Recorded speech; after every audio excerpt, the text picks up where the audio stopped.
خوش آمدید۔ آج ہم ایک بہت ہی دلچسپ سوال پر بات کرنے والے ہیں، ایک ایسا سوال جس نے صدیوں سے علماء اور مفکرین کو سوچنے پر مجبور کیا ہے۔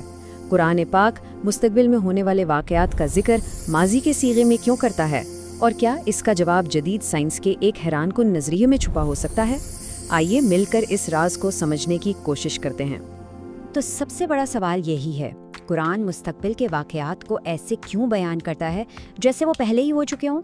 اب دیکھیں، صدیوں سے اس کی کئی تشریحات پیش کی گئی ہیں، لیکن آج ہم ایک بالکل الگ زاویے سے اس معاملے کو دیکھیں گے۔ اچھا، اس معاملے کو سلجھانے کے لیے سب سے پہلے ہمیں مصنف کے نقطۂ نظر کو سمجھنا ہوگا۔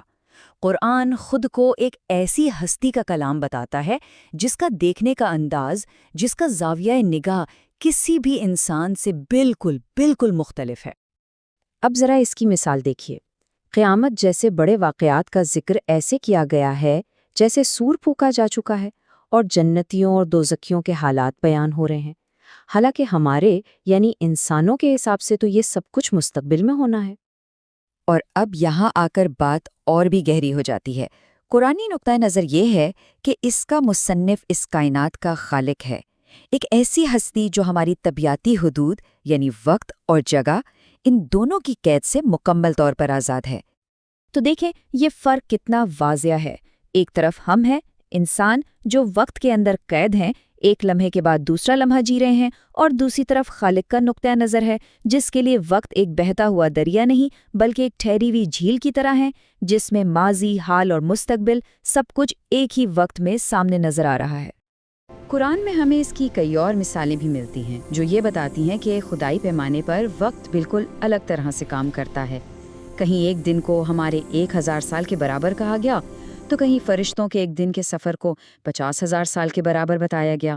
اور واقعہ معراج میں نبی صلی اللہ علیہ وسلم کا دوزخیوں کو سزا پاتے ہوئے دیکھنا بھی اسی طرف اشارہ ہے، ایک ایسا واقعہ جو انسانی وقت کے حساب سے ابھی مستقبل میں ہے۔ یہ سب مثالیں ایک ہی چیز کی طرف اشارہ کر رہی ہیں کہ وقت جیسا ہم اسے سمجھتے ہیں ویسا ہے نہیں۔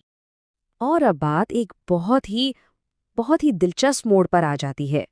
حیرت کی بات یہ ہے کہ ایک جدید سائنسی نظریہ ہمیں اس قدیم مذہبی تصور کو سمجھنے میں زبردست مدد فراہم کرتا ہے۔ اس تھیوری کو کہتے ہیں بلاک یونیورس، اور یہ کہتی کیا ہے؟ یہ کہتی ہے کہ کائنات کی پوری ٹائم لائن یعنی بگ بینگ سے لے کر اس کے انجام تک سب کچھ پہلے سے موجود ہے۔ اس نظریے کے مطابق وقت گزر نہیں رہا، بلکہ ماضی، حال اور مستقبل یہ سب ایک ساتھ بے وقت وجود رکھتے ہیں۔ اچھا، اس مشکل آئیڈیا کو سمجھنے کے لیے ایک بہت آسان مثال ہے۔ ذرا سوچئے کہ سارا وقت ایک کتاب کی طرح ہے۔ اس کتاب کے سارے صفحے یعنی وقت کے سارے لمحے ایک ساتھ موجود ہیں، لیکن ہم اس کہانی کو کیسے پڑھتے ہیں؟ ایک وقت میں ایک ہی صفحہ پلٹ کر۔ تو اب ہم آتے ہیں اصل نقطے پر، جہاں یہ دونوں آئیڈیاز یعنی مذہبی تصور اور سائنسی مثال آپس میں ملتے ہیں اور ہمارے پہلے سوال کا جواب دیتے ہیں۔ ذرا سوچئے، جو مصنف اس وقت کی کتاب کے اندر نہیں بلکہ اس سے باہر ہے، جو ایک ایک صفحہ پڑھنے کا پابند نہیں ہے، اس کا تجربہ کیسا ہوگا؟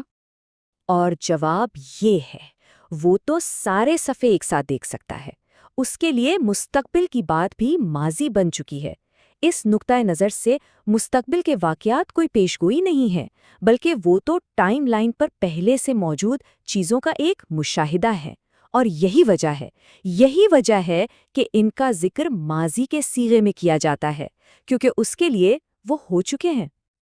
اچھا، یہاں پر سب سے بڑا سوال جو ذہن میں آتا ہے وہ یہ ہے کہ اگر سب کچھ پہلے سے موجود ہے تو پھر ہمارے اختیار کا کیا؟ کیا ہماری زندگی پہلے سے لکھی ہوئی ہے اور ہمارے پاس کوئی چوائس نہیں؟ دیکھیں، یہاں پر دو الگ الگ چیزوں کو سمجھنا بہت ضروری ہے۔ ایک ہے کسی چیز کو جاننا، اور دوسرا ہے کسی کو کچھ کرنے پر مجبور کرنا۔ یہ جان لینا کہ کوئی شخص کیا انتخاب کرے گا، اس سے بالکل مختلف ہے کہ اسے وہ انتخاب کرنے پر مجبور کیا جائے۔ ایک کھلی کتاب کو پڑھنا الگ بات ہے، اور اس کتاب کے کرداروں کی کہانی خود لکھنا ایک بالکل الگ بات ہے۔ تو مطلب یہ ہوا کہ ہمارے تمام اعمال خالق کے لیے ایک کھلی کتاب کی طرح ہیں۔ وہ ہمارے ماضی، حال اور مستقبل کے تمام فیصلوں کو ایک ساتھ دیکھ رہا ہے۔